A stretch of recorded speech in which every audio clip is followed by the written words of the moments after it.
যে প্রতিবেদনটি আমাদের রাজ্য কাউন্সিল থেকে প্রকাশিত হয়েছে, আমি প্রথমেই আমাদের সম্মানীয় সম্পাদক মহাশয় যে প্রতিবেদনটি রেখেছেন এবং যে আয় ব্যয়ের হিসাব এখানে প্রতিফলিত হয়েছে সবটাকে আমি আমাদের জেলার পক্ষ থেকে সমর্থন করছি।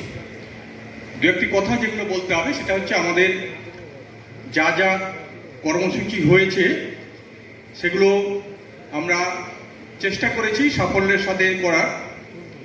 বিভিন্ন দিবস উদযাপন যেমন রয়েছে, পরিবেশ, জনস্বাস্থ্য, বিজ্ঞান মনস্কতা দিবস, জীব বৈচিত্র্য, পরিবেশ রক্ষা, জলাভূমি, বসুন্ধরা দিবস পালন, এবং সবচেয়ে যেটা বড় কর্মসূচি আমরা গুরুত্ব দিই অভিক্ষা, মানে বিজ্ঞান মানসিকতাও, জেলা বিজ্ঞান মানসিকতা এবং অভিক্ষা।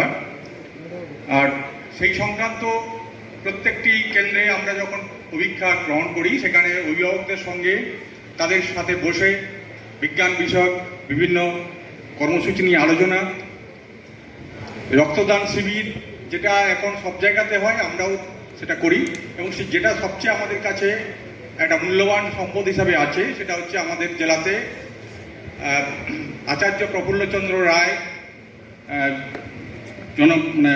জনবিজ্ঞান গ্রন্থাগার, এটা আমাদের রয়েছে, সেটাকে আরও আপডেট করার দরকার রয়েছে।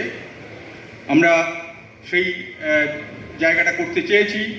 আমরা ইতিমধ্যে আমাদের যে জেলা সম্মেলন হয়েছিল তাতে আমরা আমাদের পশ্চিম মেদিনীপুরের পক্ষ থেকে একটা ওয়েবসাইট আমরা উদ্বোধন করেছেন আমাদের ডক্টর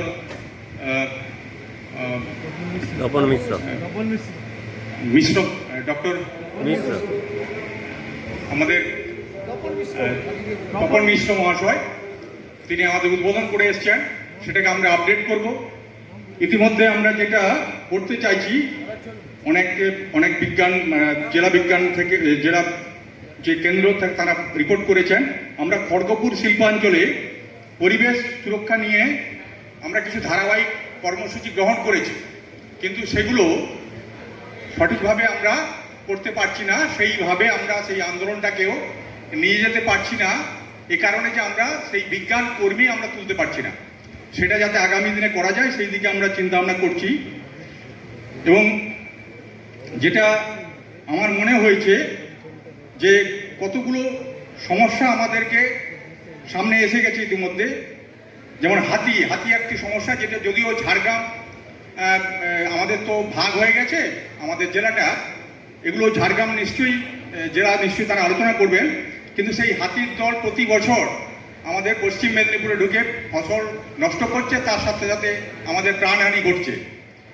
এগুলোর ব্যাপারে প্রশাসনের ভূমিকাটা তত বেশি আমরা দেখতে পাচ্ছি না, কিন্তু আমাদের সেই বিষয় নিয়ে রাজ্য স্তর থেকেই এটা নিয়ে ভাবনা করা উচিত। জলাভূমি বুঝিয়ে দেওয়া এবং রাস্তা সম্প্রসারণের কাজে অনেক গাছ নষ্ট করে দেওয়া হচ্ছে, কেটে দেওয়া হচ্ছে, যে গাছগুলো হয়তো রাখা যেত বর্তমান দিনে, কিন্তু সেগুলোকেও কেটে নেওয়া হচ্ছে। তার কারণ একটাই আছে, সেটা আমরা সবাই জানি, আলোচনার মধ্যে যাচ্ছি না, এবং প্রশাসন এই বিষয়ে খুব একটা ভূমিকা নিতে পারছে না। সে বিষয়ে আমরা বিভিন্ন জায়গাতে সেই যে আঞ্চলিক যে বিষয়গুলো রয়েছে, যে জায়গাগুলোতে আমাদের অভিযোগ জানানো হয়, বিডিও থেকে শুরু করে জেলা স্তরের যে আধিকারিকরা রয়েছে তাদের কাছে আমরা নিয়মিত ডেপুটেশন দিচ্ছি, এবং তারা এটুকু আমাদেরকে জানিয়েছেন যে এই রাস্তাগুলো হয়ে যাওয়ার পরে তারা গাছ লাগাবেন। সুতরাং এটাতে আমরা সাকসেসফুল হয়েছি। এখনো পর্যন্ত পশ্চিম মেদিনীপুর জেলাতেও দু একটি ঘটনা ঘটে যাচ্ছে যে ডাইনি নিয়ে, সেইগুলোর ব্যাপারেও আমাদের নিবিড় প্রচার চালাচ্ছি আমরা, কিন্তু যে বিষয়গুলো হচ্ছে মানুষকে এখনো পর্যন্ত আমরা বিজ্ঞান মনস্ক করার ক্ষেত্রে আমাদের দুর্বলতা থেকে যাচ্ছে।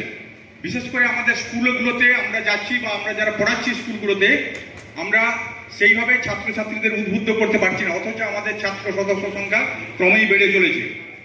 এজন্য আমাদের বিজ্ঞান জেলা কেন্দ্রে যারা সদস্য রয়েছেন তাদের যা বক্তব্য বা তারা যেটা অভিমত প্রকাশ করেছেন যে জেলা বিজ্ঞানের জেলাতে যদি কোনো একটি মানে এই অ্যাপারেটাস যেগুলো আমাদের দৈনন্দিন কাজে লাগবে স্কুলগুলোতে, সেগুলোর যদি আমরা একটা সম্ভার গড়ে তুলতে পারি, সে বিষয়টিও আমরা আগামী দিনে ভাববো, এটা ভেবেছি।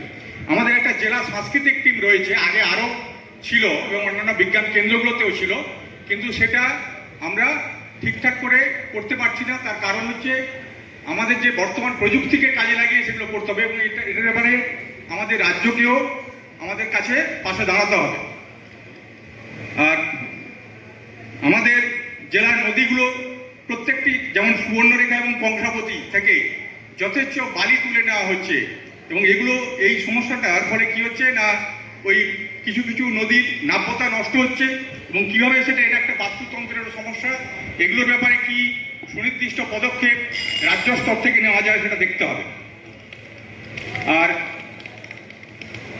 শেষে যেটা বলবো যে আমরা নতুনভাবে ভাবতে হবে যে কিছু কিছু বিষয়ে অন্যান্য সংগঠনগুলোর সাথে যাতে আমাদের কর্মসূচিগুলোকে নিয়ে একসাথে যদি কাজ করা যায়, যারা সমমনোভাবাপন্ন সংগঠন, সে বিষয়ে আমি রাজ্য কমিটির কাছে আবেদন রাখবো এই বিষয়ে কোনো সুনির্দিষ্ট প্রস্তাব গ্রহণ করা। আরেকটা প্রস্তাব আমি রাখবো আপনাদের কাছে যে প্রতি সময়ে কিছু কিছু বিষয়ে আমরা কিন্তু কি বলবো, কি আলোচনা করব সে বিষয়টা পাই না, আমাদের তাকিয়ে থাকতে হয় ফেসবুকে আমাদের অরুণাবদা কি লিখলেন বা আমাদের সদ্য রাজ্য সম্পাদক কোনো প্রেস বিজ্ঞপ্তি দিলেন কিনা, এগুলো যাতে তাৎক্ষণিক প্রতিক্রিয়া দেওয়া যায় সেই বিষয়ের জন্য আপনাদের কাছে আমি আবার অনুরোধ করে যাচ্ছি। সবাইকে ধন্যবাদ জানিয়ে আমার সংক্ষিপ্ত বক্তব্য শেষ করলাম।